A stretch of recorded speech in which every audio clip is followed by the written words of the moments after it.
This is really spooky lighting. Hang on. Ugh. Lighting's better. But what is with my hair? Seriously, I just washed it. I'm not supposed to be lame hair yet. Hey guys, and welcome back to my channel. In today's video, I'm going to show you how I draw a fairy based on a certain subject or a topic. This one I'm going to do a flower inspired fairy, so a flower fairy. Feel free to join along as I do this tutorial. I will tell you that I'm speeding this up in some areas because it took me about 6 hours from start to finish. So what I am doing right now, and if I'm looking over here, is because I'm watching the screen of what you're watching right now, and this is obviously sped up as well, but I'm doing a little warm-up practicing, get my hand loosened up before I jump into sketching. And I find that spending 5-10 minutes just doing some random sketches can really help the rest of the sketch time go. Sometimes when you don't have an idea of what you want to do, just do some sketches. It doesn't even have to be about what you want it to be. You know, you could be drawing cars and bugs and stuff while you're getting ready to draw your fairy. I don't know. And you might find some inspiration. But now I'm going to go ahead and start working on the actual fairy piece itself.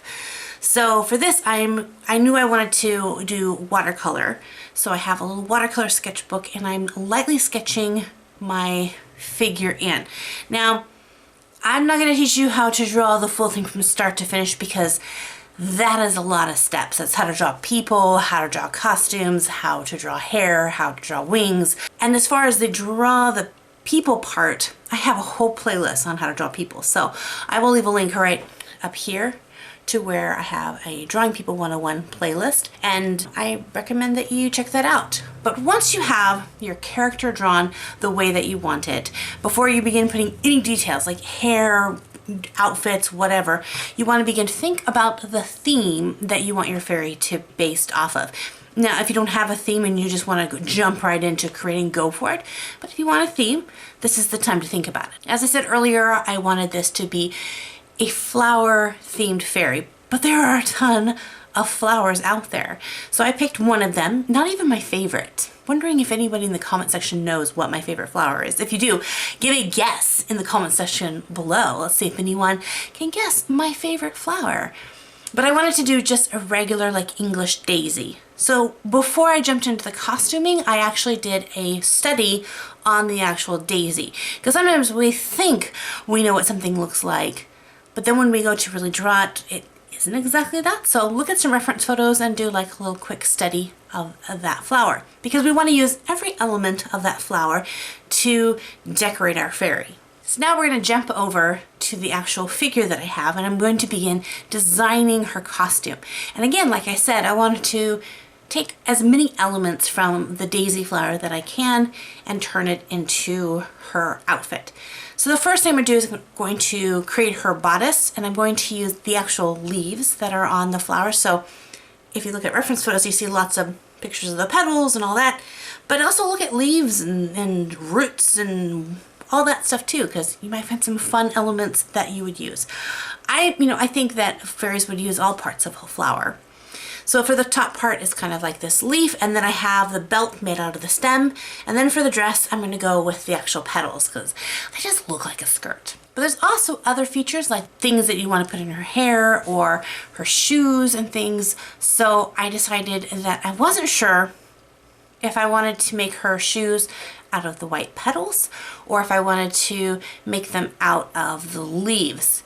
And while they're both the same shape, kind of, as I kind of fit them in my mind, how I would work them to make them into boots, I decided I would come to a final decision when I added color to this piece. Sometimes if you don't quite know which way you want to go, just put that one to the side and think about it and work on other areas of your painting. Like if you don't know what color hair you want your fairy to have, well, don't worry about it until you get to a point in the drawing where you then have to decide.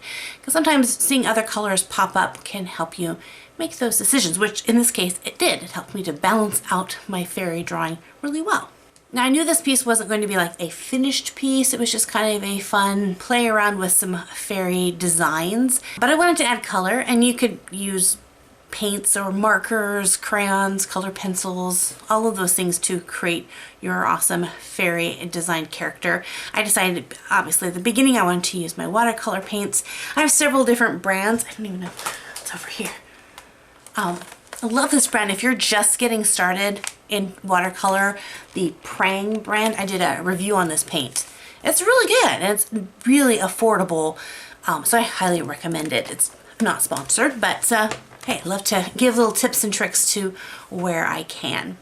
Another tip and trick that I have for you is shading something that is a light color, like the white petals on these flowers. And oftentimes we're tempted to just grab our black and tone it down to be a bit of a gray, but I recommend trying this technique, which is to shade things that are white or a really super light color with either a purple, a blue, or a pink.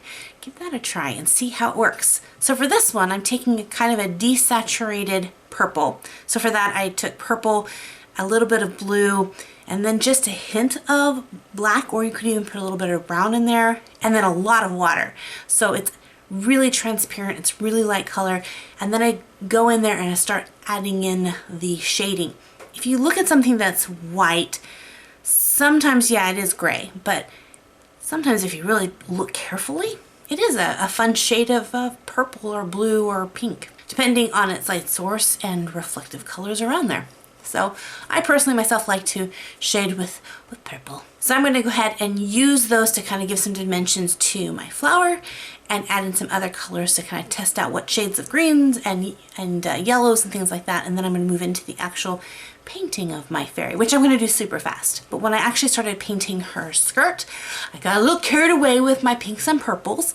And so it's a little bit more pink and purple than a white daisy would be. But in my defense, my little English daisies that grow in my yard, I don't know if every English daisy is like this, but as the flower gets older, it starts to turn pink and purple. So her dress is just a little old. It's not as fresh as it was when she first picked it.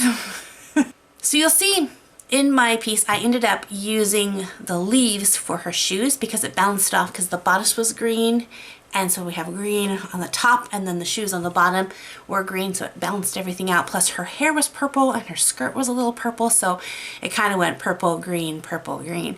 Had a nice little flowing bounce to it, and you could ink the drawing in before you color it, or after you paint it, you could go back in with an ink pen. For this one, I'm using just a super sharp black color pencil, going in and adding shading and my outlines, things like that. And then I'll also go in with a white gel pen and add a little bit of highlights. And people ask me all the time, what gel pen do you use?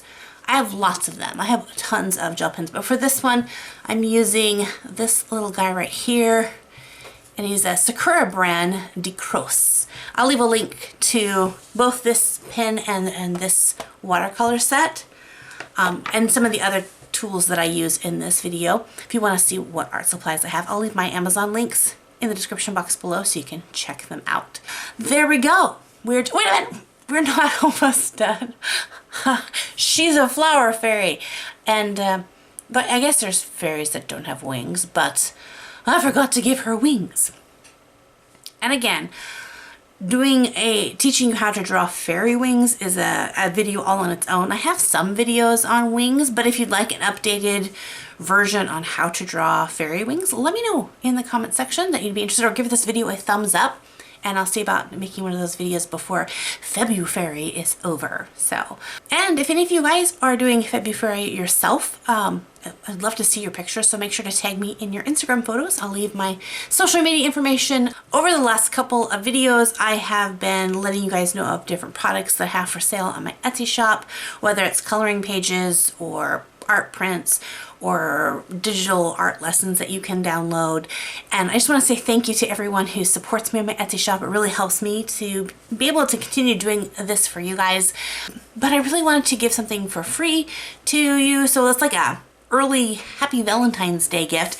In the description box of this video, you'll find a link where you can download this figure chart here. And what I use these for is to practice costume and character designing. So instead of drawing a figure every single time, I print a whole bunch of these out, and then I can practice sketching up several different costume ideas or hairstyle ideas or fairy wing ideas, and I find that really, really helpful.